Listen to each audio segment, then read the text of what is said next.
All right, everybody. Aloha Friday. Thank you for being with me as we're celebrating Hispanic Heritage Month and in festivities. Today, I have my fellow outlier brother. I tell you, Chason, you are doing not only great things on the business side, but great things on the nonprofit side. I really appreciate what you're doing. And folks, we're going to become talking about those things that he's doing. But Jason, before we get into all the good hoopla about you, tell us a little bit about you, your background, and what you're working on. Oh man, I appreciate it. Mucho gusto. Thank you so much for having me on the show. And being a fellow outlier, how you shine. So I will say that, I'm a guy that was the oldest of a gaggle of boys and in a place where we did not have great maternal um, people in our family that were taking care of us and that influence. So we grew up without that, but our dad tried to do everything he could to shine a light. And my aunt and my grandmother tried to shine a light and be a blessing to us. And I grew up in the church. I grew up going to church 4 times a week and really seeing that influence. But somewhere along the path, through the trauma I experienced as a child and the things that life throws at you, I lost my way. And I became a drug addict. And I failed out of college when a kid that, had straight A's and should have just like aced it. I really turned left too many times and lost my way. And I had to get to a place where I was okay with myself, okay with the person staring back at me. And I did that while I was in the culinary world. And I had chefs that were like, you know what, you're capable of so much more, and you're just wasting your life. And the first step of any type of transformation like that is understanding that you are powerless against your addiction and that you need help. So I started down that path. Here I am approaching 60. I'm working on that path, and I'm still doing the work to keep myself focused and in line, and making sure that I give love back to myself, and that I am okay with what I represent, and that my mission, vision, and purpose with everything I do represents who I am. So that has been the challenge and the change. In 2018, I left corporate America to open my own. I had opened my own human resources boutique company back in 2012. But in 2018, I left corporate America, a very toxic environment, to do HR work for people, for small companies, those mom and pop grocery stores and restaurants, and people that normally don't get attention from HR companies. No SaaS. We would come in and do project-based work. And then in we had the pandemic, and a lot of my clients got shuttered. They just disappeared because they were small mom and pop places. So I turned my focus into helping nonprofits. I had been working with nonprofits. I had volunteered. I had done some of the work along the way, but I had never really focused in on them. And during the pandemic, I started donating and doing a lot of pro bono work. And then I changed the business to now HR consultations only work solely with social good entities to help on a project-based situation in HR. And then in 2017, I opened up HR for You Incorporated, which is a charitable 501c nonprofit in New York. And our goal is to empower leaders to give back to their people with wellness and wages and well-being, and pour into people to make sure that we don't have these socioeconomic issues that stem from people not being able to take care of themselves and their families. So that's what we are doing. And we're very excited about the work. We're very excited about getting our one of our biggest programs to date, Transformation Kitchen, off the ground and running this year. So I'm very excited about all of it. And we'll be talking about Transformation Kitchen here in a little bit.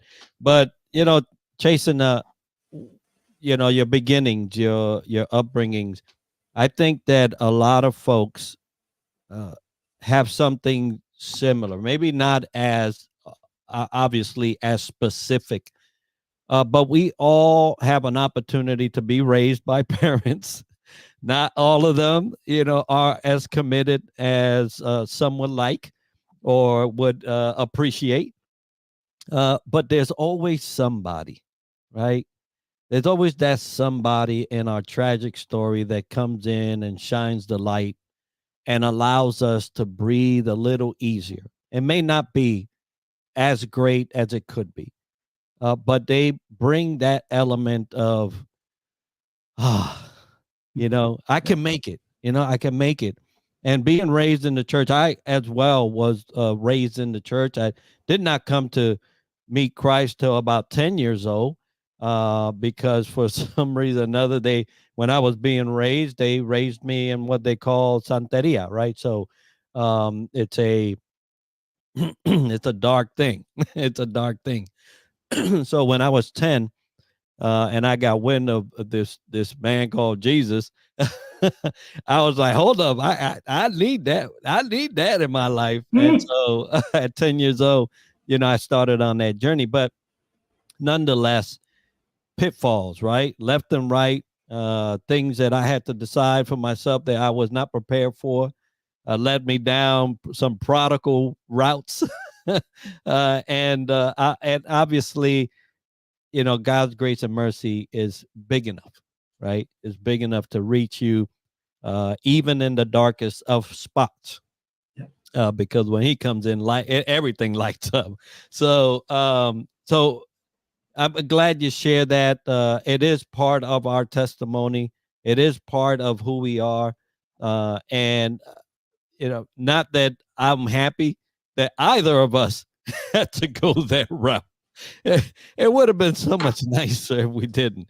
But although we did, just a witness to that there is no place God cannot put his hand in and reach you out, right? And reach out. Yep. So thank you for sharing that. I am in the likens of that. Although my trails were different, God's mercy reached both of us, and it's the great thing. So now you come out of HR. I love that you said toxic, because we could all talk about toxic all day long. But those toxic work environments, many are still experiencing that, even with a pandemic influence of at home. The toxic people didn't go away. You just wasn't in their face all the time. Right. So their practices still kept on going. What was the straw, right? What was the straw that broke the camel's back for you in terms of that type of environment? Well, I think the final straw was we were hiring people for a new location. And I was the director of operations. So I was in charge of not only our warehouses and our production plants, but I was in charge of all of human resources. And I was in charge of putting people in place in our retail stores. We were a food-based wellness company that manufactured and sent to Sally's and Walmart and places in Target, places like that. And then had our own brick and mortar shops as well. And I was hiring people for a new location and was presenting the offers to them and other people inside the organization as well. And the owner decided he wanted to delay the opening of the brick and mortar location. We had everything in place. Like, we were in the 11th hour. There was no reason to do it. And we were profitable and things were shining. He would not give any explanation.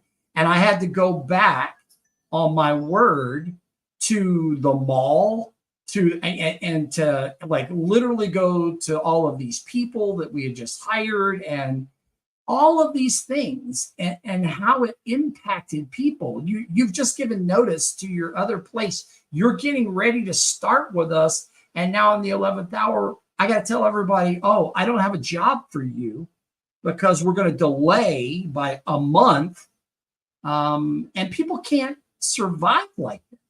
And even though I tried to convince the owner, hey, let's rethink this because this is really going to damage our reputation, etc., he wouldn't do it. Absolutely wouldn't do it. So that was it for me, because I didn't want to associate myself again after steps and steps and steps. There's tons of stuff I could talk about that were really tragic that we did, but that to me was the final blow. And so, yeah, I would rather walk on my own 2 feet. And I actually had enough clients at that point. I was doing that on the side, but I had enough clients at that point that I was like, I'm going to be okay. I'm going to be all right. So yeah, I think the sad part is that we still see this hubris, this ego, this drive for shining a light on on people that are in a leadership, a toxic leadership, that are toxic leaders. They want to shine a light on themselves in a positive way. And they only care about profits, and they only care about, themselves. And they don't realize they're shining a negative light, and that they're destroying their company, and that they're creating a situation that can't continue to be profitable long term. So it's a tragedy, and people a lot smarter than this guy, a lot smarter than this hockey mug have talked about it for decades, how important people are and how important pouring into people, taking care of your people, how important it is. That hasn't changed. So how do we do it a better way and make sure that when we do that, we will have profits? When we shine a light and we take care of people on a daily basis, they stay with us. They care about the business. They're more productive. They're healthier. They have less time away from work, like being sick. They are more productive all the way around, and they communicate better. There's so many positive things. So why not? Why not do it? It only affects you in the long run. Absolutely. And a great leadership lesson. Folks, you know that we always have to talk about leadership on these shows because it's important. But Chason, you bring up a great point in terms of leadership. And I kind of alluded to a post earlier that I had put out in terms of what, leaders do when they focus on themselves and kind of blame others. But in this, that was a great post. Thank you. A great post. All inspired by my son, by the way, which was a conversation with him. And I said, man, no, we got to talk about that. But the point is, leaders fail to understand the importance and the consequences of their words and actions. When they choose themselves first, they leave everyone else out. And when you do that and you're leading a company, well, guess what you just did? You just cut the workforce legs right out from under them. And now you have them trying to fix your mistake or your misstep or your bad decision at the cost of their reputation, not yours. And so it's a shady way of doing things, if you ask me. Yeah. But those leaders listening, the companies that are listening or viewing this in one way or another, it is time for you to consider your ways, as we like to say in the church, because a lot of people get damaged by these things, especially if you're in the sales side, right? You're out there making deals and telling people this and that, and then all of a sudden you're the one that has to go back and say, unfortunately, the company went a different direction. How about we just say what it is? This Yeah. this joke has decided that he wouldn't do this, but Yeah. no, we gotta put it nice. The company decided to go in a different direction, but you have to eat that, you know, sandwich. Let's just say Yeah. sandwich. You have to eat it as a worker. So yeah, I could see how that would have, especially after a while under some situations like that. While when you had to decide, hey, it's either my reputation or this company, and I'm going to preserve mine. And Yeah. so, good on you to decide for you, and in favor for you, because although I wouldn't say, hey, everybody that's just tired or they can just leave, there are different circumstances, right? You were in a circumstance where you was, hey, I'll be okay. I was in a similar circumstance, and I said, hey, I'm gonna be fine. I'm out of here. And so, and for those listening, and I have a 3 o'clock Aloha Friday. So if you join us then, we'll be talking about finances, because that's what allowed you the financial footing to say, you know what, I'm not putting up with this. I'm gonna be all right. And so Yeah. it usually is a financial back. But so let's go back to your company. You start your company and you say, okay, I got this. Let's do it. What was your main focus? What did you want to do at the beginning, and how has that changed maybe to what you're doing now? Well, it's interesting because what I was doing prior to the pandemic is totally different. Well, it's not totally different, but it's changed since the pandemic and since our focus on social good entities. So before the pandemic, since 2012, we were doing everything. So we would go in, and you need a change in personnel. You need to evaluate where you are as an organization. You need sexual harassment prevention training. Any kind of project-based thing that you would normally hire a human resources company for, but you don't want to be tied in to paying them monthly for things that you only need one time or you only need over the course of a week. So we came in and we were able to do that. And that is what allowed us to build our client book. And then after the pandemic, when we had people close, et cetera, what we ended up doing and going with social good entities, now a lot of what we do is policy and procedure manuals. And it's because a lot of social good entities are so focused on the financial piece. They're so focused on raising money because it's a constant struggle to get out there and get donations and do, so that you can fund your programs, that they forget about the internals. They forget, like, it's been 10 years since we updated our policy and procedure manual. Guess what? The world has changed a lot.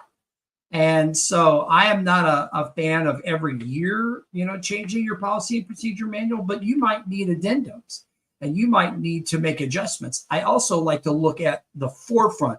What's happening in California and Oregon and other places that are a little more progressive than where you might be necessarily, and say, okay, how do we look at the forefront so that we can create a policy and procedures that manual and activities around that you're comfortable with, that align with your mission, vision, and purpose, and that you can go a couple of years before you have to go through this major overhaul again, or you can do addendums and add in. So I like to be forward thinking and present, hey, this is coming down the pipeline. So we talked about, I'll give you one example. We talked about rooms for mothers that are nursing before that was like becoming policy and procedure on everybody's corporate plate. It's because I saw it happening in California and in Oregon. I'm like, hey, look, they're starting to do this, but it needs to really happen. It's something that moms need to have. So an area where they can go, a private area that they can go and nurse, or, have their place to fill up bottles when they are at the workplace. And it's important, and it can't be like a janitorial closet that you shove them in. So talking about that, those are just one example, but how do we forward think to take care of our people and still make it about them? But that's really a lot what we do now and how it's changed. Yeah, it's powerful because those that can see the future are prepared for it. And thankfully, in this type of work, a lot of it is legislative driven, right? So you hear, hey, this bill is on the docket to be voted on. And oh, by the way, within it, there's an HR issue. There's some implementation that's coming down. And the folks that do that type of legwork and research are ready. And if you're a company and you are not poised in that position, you're not there to or have somebody that is always looking at the next thing coming down, at the HR conventions and this and that and the other, then this is the type of service that you need for addressing those things on the spot. You talked about, hey, I maybe I don't need a couple of years. I just need this thing done right now to be in compliance with law, to be in compliance with my people, to be in compliance, financially. This is what I need, and then you can call Chason, and he'll get you right. That's right. So I love it. I love it. I love it. Well, so you've also dedicated this part of your life to nonprofits. Now, nonprofits, for those that don't know, are focused on those things and issues that other companies that are making profit don't want to, right? Of feeding, sheltering, supplying, doing this, that, and the other. They are the glue to the rest of the industry, because although it says nonprofit, they do get an influx of money, right? So they do deal in the money issue. It's just that hopefully not everybody's padding their bank account with it, because obviously that's not what that's for, but it's for services to supply the needs of the community that corporate America is not, so they're selling products and stuff, right? And so it is really a heart-centered work when it starts out, right? I see a lot of the missions and determinations of nonprofits. It's always for service, servicing the community in one way or another. How did that come about in your head, other than maybe the church background? Because I know we do a lot of that. We volunteer kitchens and stuff, and we'll talk about the kitchen here after that. But how did that come up in your head that, hey, this is a good idea for me to do?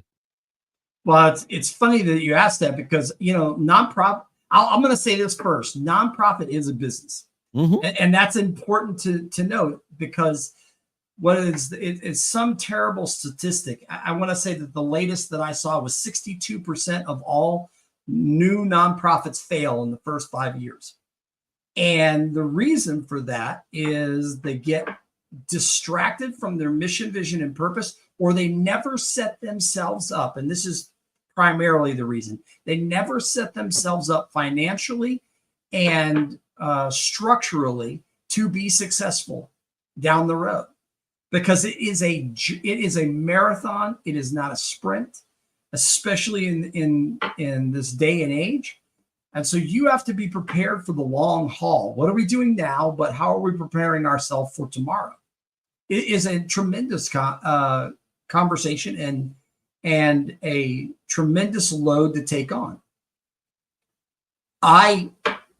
So I fell into human resources by accident. I'm a guy, I'm taking psychology classes. I'm an English major in college until I'm forcibly removed from the college because not only was I failing out, but here I had been moved from one dorm room to the next dorm room to the next one because I was creating problems because of my drug habits and my behaviors. So I'm removed from the premises, and I have a job as a line cook at a restaurant. I'm not making a lot of money, and I'm blowing all my money on terrible things. But as I started to get myself together and started seeking help and started going down my path, people found out that I liked people and that I was good at teaching people and I was good at listening. And so I started getting more and more responsibilities of hiring, training, having courageous conversations with people, which we need to teach. As an aside, we need to be teaching our kids that. And I love that the person, the 13-year-old in the story of your post this morning happened to be your child. I thought that's fantastic because that's going to be somebody I'm going to be watching because they have a pulse on what leadership is all about. But so I fell into HR, and all of the things I told you previously that we've been talking about led me to a place that I was able to give back. And I've given over 900 and just since 2019, I've given over 1,000 hours of pro bono work to other nonprofits. I've helped 2 nonprofits get off their feet and get going and get moving and have stable legs. And we at HR for You were able to get off the ground, have stable legs, and are really, we have 5 programs that are paid for. We are all volunteers. There are no paid people on the staff yet. And our 6th program, Transformation Kitchen, which we'll talk about in a minute, is on its way to being launched and getting out and doing great things in the world. My reason is because I'm at a place in my life as I approach 60.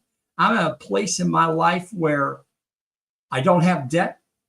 All my kids, my youngest is grown and on her own and doing her thing. She just turned 29.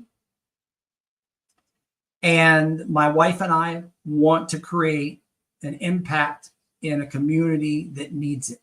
I live in a community that is Black and brown, and 6 out of 10 people make below a living wage, 30% poverty rates. And I can help. I can do more. I can stand up in the gap and be a person that can create change. Not so that I have people going, great job, Chason, and patting me on the back. I don't care about that. I want people to look back at our legacy and say, you know what? I love what HR for You is doing. And they have to actually Google to find out who that crazy hockey dude was that was leading the charge. I don't care about the accolades. I'm not impressed by people that, have all of these line of things they've done. I'm impressed by the work you do to help yourself, your family, and others. That's what's impressive to me. Those random acts of kindness, the things we do in life to uplift other human beings in a world that needs it badly. That to me is where I want to live. So we've set ourselves up in our life and within our means to where we are able to do this and have an impact. And so I'm thrilled to be part of it. I'm thrilled for the things that we're doing. I'm excited that we have 100 partners in 6 different countries. that we've got an incredible advisory board, an incredible board of directors, and that there are so many people that are standing in the gap and saying, hey, Chason, tell me what you need. How can I help? And that means a ton to me. Outliers Project does, man, so many people from the Outliers Project have stood up and said, what do you need, Chason? How can I help? It's incredible. I love it. And I love that that story began with somebody recognized something, you know, that I read this thing today where it was, you know, it was specifying, you know, life can get pretty dirty. And we end up all mucked up, right? We got mud everywhere. We got dirt where it shouldn't be, and we're just trying to make it. And somebody, right? We talked about that somebody earlier. Somebody recognized, hey, this guy's got a knack for talking to folks. He got a knack for having some tough conversation, but still getting on, you know, getting on the bright side here. We need to use that. And, you know, for those leaders that are listening, it is fully your responsibility to identify people, to identify what they're great at, even as mucked up as they may be. Identify what they're great at and employ that. Employ that, empower them. You know, I'll share this, and I typically don't shy from sharing, you know, much, to make a point. That young man, 13 years old, that I mentioned in my post today, was the young man that inspired that post. And we're in a time of challenge. He's in a time of challenge right now, and yet and still could say that. Yeah. You know, so don't look at people, for those listening, don't look at people for their current challenges. Listen, just listen. They you know, out of the mouth of babes, it'll confine the wise, right? And people already know that they have challenges. You don't have to highlight it. What they want to know is that, can you listen to their voice in the midst of the storm? Can you listen to the help in the midst of the storm? Can you identify their strength in the midst of the storm? And that's squarely on the shoulders of leaders. So I hope you take that charge and execute. So great. Thank you for sharing that, Chason, because so many leadership lessons from that story. Now, chef, cooking. Yeah. Cooking. One of the things that is near and dear to my heart is sitting in my kitchen and just cooking it up, brother. I love it. Yes. That's my second zen. My first one is in the garden, picking the herbs, because I'm going to cook. So, you know, it's one of those things.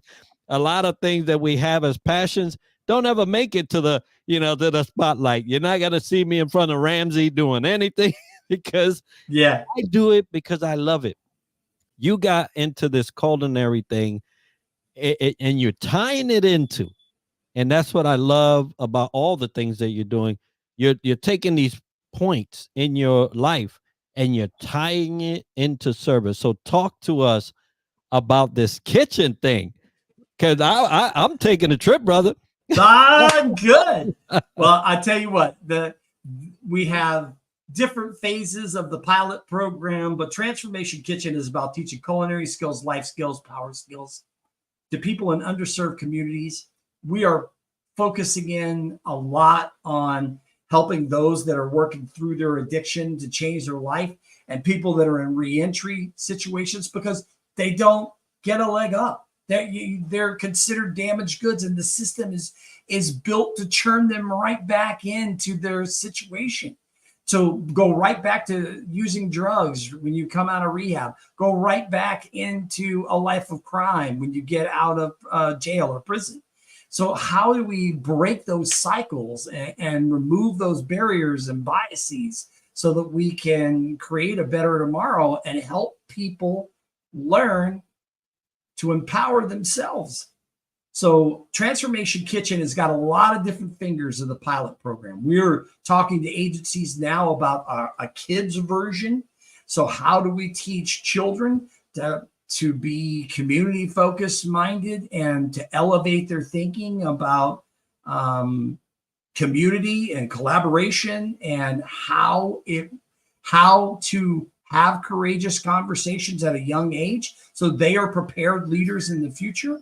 And then we're working in like I said, with adults that are from underserved communities, starting in our base here in Newburgh. And then we're going to build out. We're going to go to other states, other countries, where we're already having conversations about building transformation kitchens, because that can be an umbrella for many, many things. But the base of it is you're going to learn culinary skills, real life skills, and power skills, because I don't think learning things about empathy and learning things about courageous conversations are soft skills. I think they are power skills, and they will carry you further no matter what industry you're in.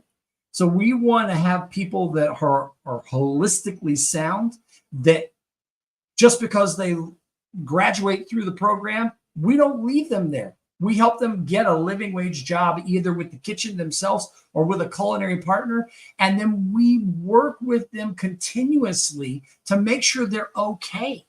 We don't want them to graduate, go through our program, and then end up, a few months down the road, they've forgotten everything. They've gotten off track. They've had the pressures of life get back on them. And the next thing you know, they're in prison again, or they're doing drugs again. We don't want that for them. So how can we keep up? How can we help on a long-term basis and keep that thread and have them help other students that are coming in, that are starting their journey? So to me, that's the incredible thing. That's where we are. It's like, how do you teach people to fish and then have them teach others to fish, empower themselves and then empower others, and create collaboration and communication and community? So amazing. Goodness. Look, I just tagged Sherry Garcia, and you may know of her, may have heard of her.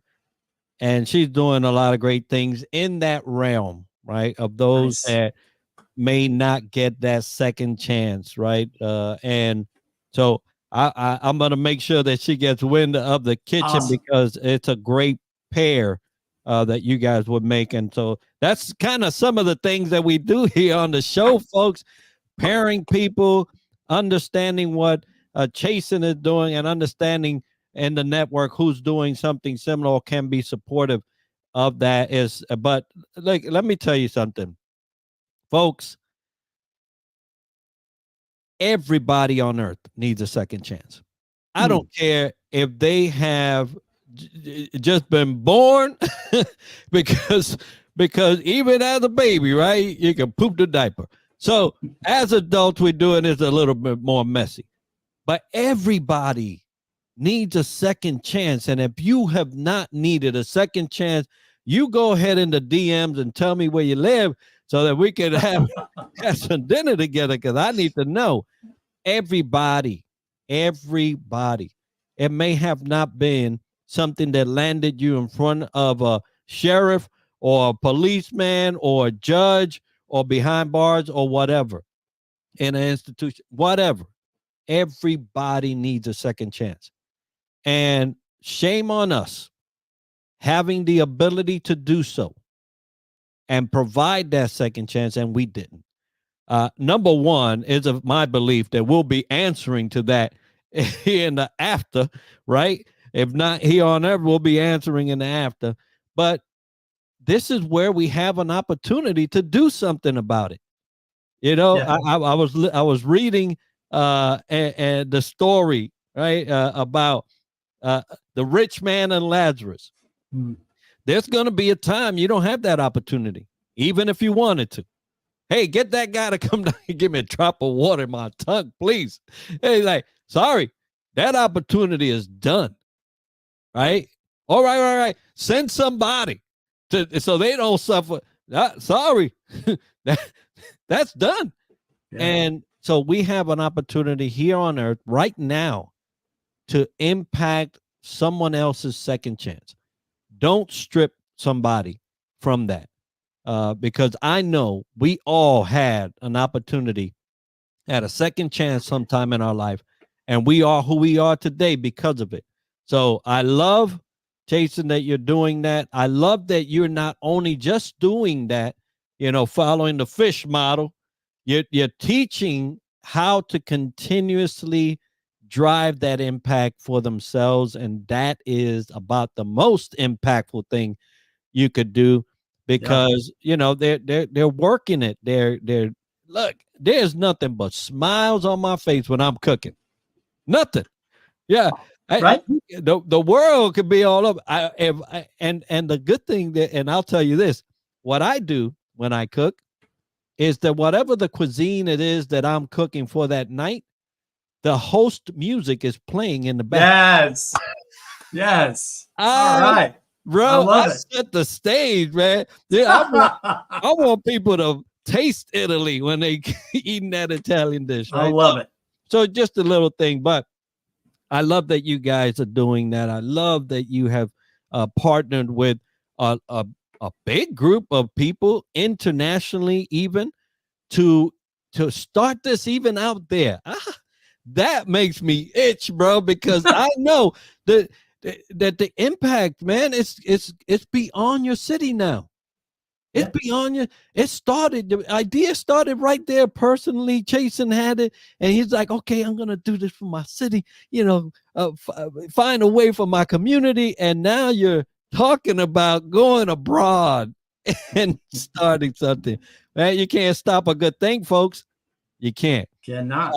So tell me how you feel about that, man. Well, you know what? It's funny. You mentioned, you were talking about, passages that you have read the Bible. The one thing that I take, that I remind myself, is that we are called to be beacons on a hill. We are called to be a light source, so other people go, why are you different? Why are you always smiling? Why do you help others? Why do you care? That's powerful. It's powerful when you have the opportunity to tell someone, because I'll be fully honest. I sit here and I will do my thing and whatnot, and I don't shove. I am a Christian, but I am not overly religious from a standpoint of, hey, I am this denomination, that denomination. I believe in God. I believe in Christ. And I am happy to tell anybody at any point in time. So I want to be that light where people say, why are you different? I'm that beacon on a hill. And I'm doing the good work so that my Lord and Savior is happy with the things that I have done in my life, and that I can walk up on that day and Peter's gates and be like, I know I did a lot of bad things, and I know I had a lot of things that I should not have done. And I appreciate you forgiving me for those things. But I left a legacy of positive change that you would be proud of, and you can be proud of, and then I'm proud. And yeah, so folks. That's it. That's for me. It matters. So. They say don't talk about it, be about it. That's what it's about. Be about it. You wanna say you are, be about it. And you are doing that, my man. I really appreciate all that you have overcome, all that you are doing now, and all that you will impact here in the future. Folks, it's been a great time listening to these stories, and I hope that you got something out of it. At a minimum, at least consider Chason for your next HR moves, because he's got the hand on the pulse, man, and he can get you right. Now, Chason, you're doing all these things, but what do you have coming up immediately that people can support you in, and what is coming up, in the future that you want to share with them? Well, thank you. I appreciate it. We actually have a week from today, we have an event that is called Feed for Good. And Feed for Good is a 4-hour live telethon from noon to 4 Eastern time. You can buy a ticket for only $20. You can come in and out however many times you please to see whatever you want. We're going to have live culinary demonstrations from chefs. We have artists that are going to be part of, showing off their wares. We have got giveaways of books that are fantastic. And we've got music. So we've got art, food, music, the three things that just transcend every language, every barrier. And we are going to be putting on this show. All of the proceeds go to Transformation Did you know Kitchen. that Amazon has a 50 and helping us get Transformation Kitchen off the ground, get it running, and do the things that we can do to create an impact. And so that is happening a week from today. And you can get your ticket now. You don't have to wait till the event. You can get your ticket now. We've got some wonderful sponsors like the Outlier Project and Something New LLC. But there's a lot of great people, and you'll recognize some of the outliers that are actually in the event as well. So we're excited about that. Outstanding. I'm excited with you folks. We'll put those links in the comment section here after the session, and also plug in a link for the Outlier Project, which is where Chason and I met. Let me tell you a little bit about that bunch of folks. We are, no joke, shaking and moving the things around what you see. And, it's little individual things. There are some major things. They look at right now, there's a big event up in the Northeast, that they're wrapping into a retreat. There are so many influential and shaking and moving kind of people in this Outlier Project that if you want to be part of something that is truly making a difference on this planet, the individuals in this group are really doing that. And you may never hear them in the spotlight. You may never see their names in lights, although we have had some people up in Times Square, right? Up on the billboards, but, worthy of those type of spotlights. But there are people doing things in the silent, and they're just part of us. We support each other, and it's amazing. So I'll put that link as well in the comments for you to check the Outlier Project out. But Chason, brother, it has been a joy to host you on Aloha Friday Live. I know this was probably a month in the making for us to do it, but it is, prime time, right? Today is the time and the hour to do this, and I'm so happy to have been able to afford this conversation, have it recorded, have it on replay. If you're seeing this on replay, thank you for joining us.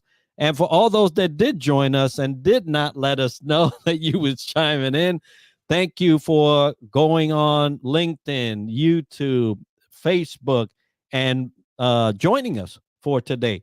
Chason, bless you, brother, for all you do. I appreciate it.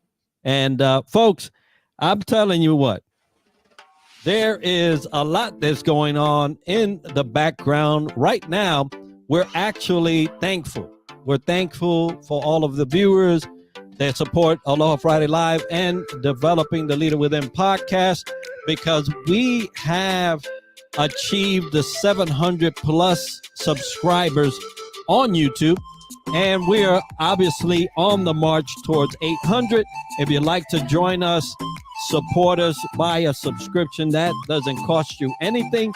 And I guarantee that everybody that comes through these programs are going to educate you in one way or another. So if you're interested, go to YouTube at DTLW Podcast, subscribe, and make our day by helping us to get to 800. I do want to thank Parade Deck for hosting us and for live streaming our program, Aloha Friday Live. They are a content creator platform for military spouse, veterans. So we're so thankful for Parade Deck for doing that for us. And I'll tell you that we are so happy that you joined us.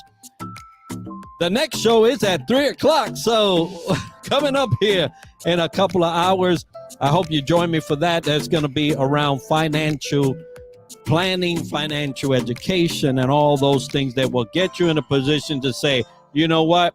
I don't need this job. I'm going to go and be fine all by myself. Chason, God bless you, brother. Thank you, everybody. And we'll see each other in a couple of hours on Aloha Friday Live.